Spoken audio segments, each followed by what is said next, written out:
Okay, so I just got out of Me Before You. It is 1:29 in the afternoon, and I went to the 11 a.m. screening. I'm just on my way home right now.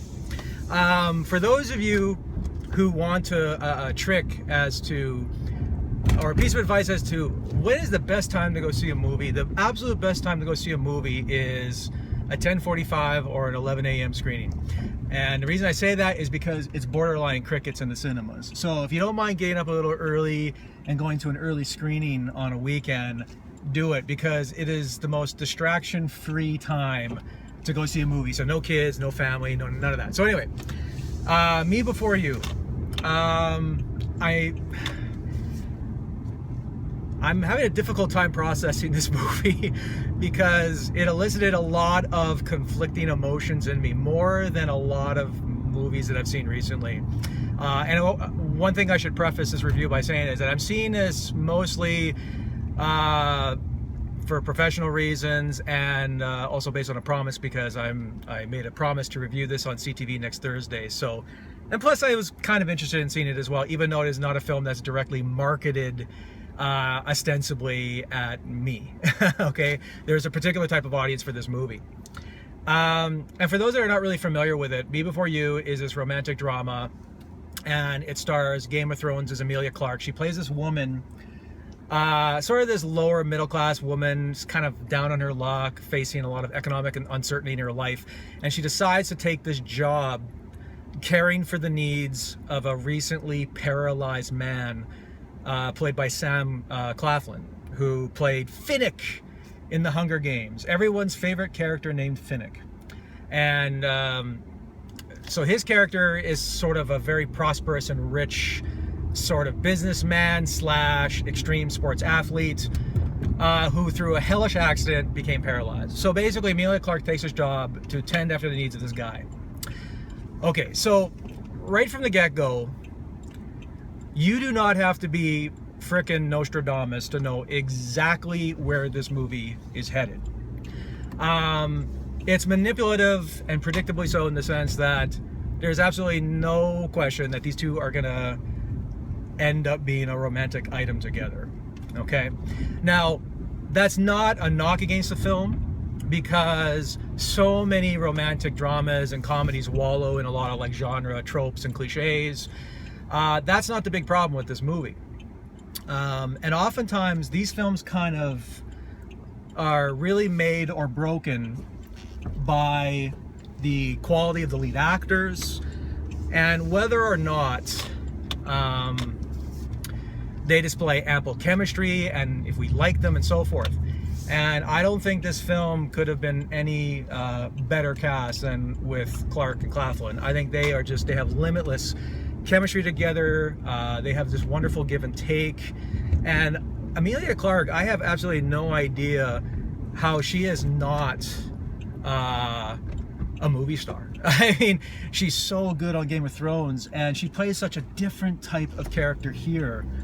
She's so wonderfully mousy, which is like a complete 180 from what she plays on Game of Thrones. And I mean, it's hard not to fall instantly in love with her within the first 5 or 10 minutes of the movie. She's so delectably likable in this film, and Claflin really has the difficult task of playing a character who's basically in a wheelchair throughout most of the film, and he has to convey a lot of emotions just with his face. So I think he has a really thankless acting task, and the two of them are absolutely wonderful together. You want them to be happy, you want them to get together, you want to see them through to happiness. And on those levels, Me Before You works really, really well. Okay? Now, as to the film's problems, one really frustratingly overused cliche in these types of movies is that the lead character, she has to have a boyfriend who is a dick and a selfish asshole, because then this gives her ample reasons to dump him in order to be with the man of her dreams. So in this case, the movie adheres to that cliche in really obvious ways. So that's kind of like, okay, I've seen that, been there, done that. But another area that's really problematic and it's really tough to talk about it unless I go into heavy spoilers. So the rest of this is going to be leaning heavy towards spoiler material. Claflin's character wants to commit suicide, doctor-assisted suicide. And he's given his family 6 months left, 6 months more to spend with them. And then at the end of that time, he has basically told them that he is going to go to Switzerland and get a doctor that will help him end his life peacefully. And Emilia Clarke discovers this, and so she makes it her mission to try to teach this guy the relative worth of his life, which is a noble aspiration, if you ask me.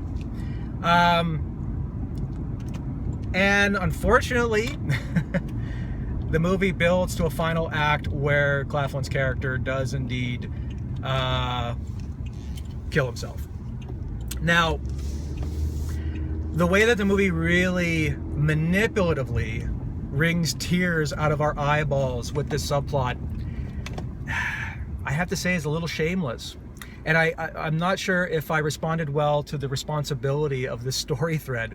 I'm not really sure what this movie is actually trying to say about people with disabilities. Is this movie trying to say that people with disabilities have absolutely no hope in life, even when a beacon of positivity like Emilia Clarke's character comes into it, that they have no other recourse but to kill themselves? And I'm not sure that I can really reconcile my feelings with this angle of the film, because it ends on a real downer, but it's supposed to be positive and uplifting because Emilia Clarke, through her experiences with this man, has become a new woman. Yet she also had to watch this guy of potential and hope in his own right kill himself. And I just couldn't reconcile with that angle of the film at all. And I think the film delves into some really thorny ethical debates that it really doesn't deal with in any compelling or thoughtful manner. I'm not saying the film offended me in its final third or offended me with this subplot,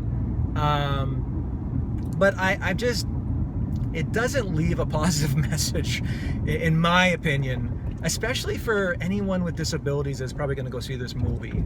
You'd like to think that maybe Claflin's character would emerge from this experience realizing that there is inherent worth to his life and there is beauty in the world and so forth, but nope, none of that. Despite all of that, he's like, done. So I'm like, yeah. So I had some problems with this movie, and the film is so wonderfully acted. And Emilia Clarke, she has a 1,000-watt smile that could, to quote Frank Drebin, melt a cheese sandwich from across the room. She is so wonderful in this movie, and she is so great with Claflin.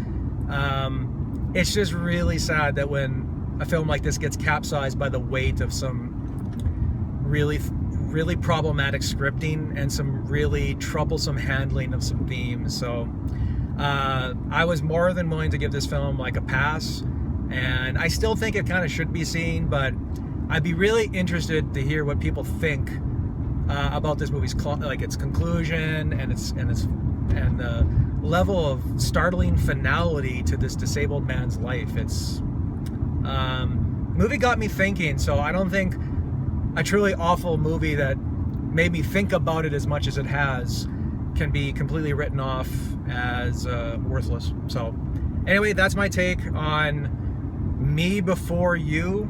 I'll be talking about it more on CTV next Thursday, and I'll be really interested to hear what your thoughts about this movie are in the comments below. So take care, everybody. I'm on my way home. Gonna watch the Penguins destroy the San Jose Sharks tonight in Game 3. Bye-bye.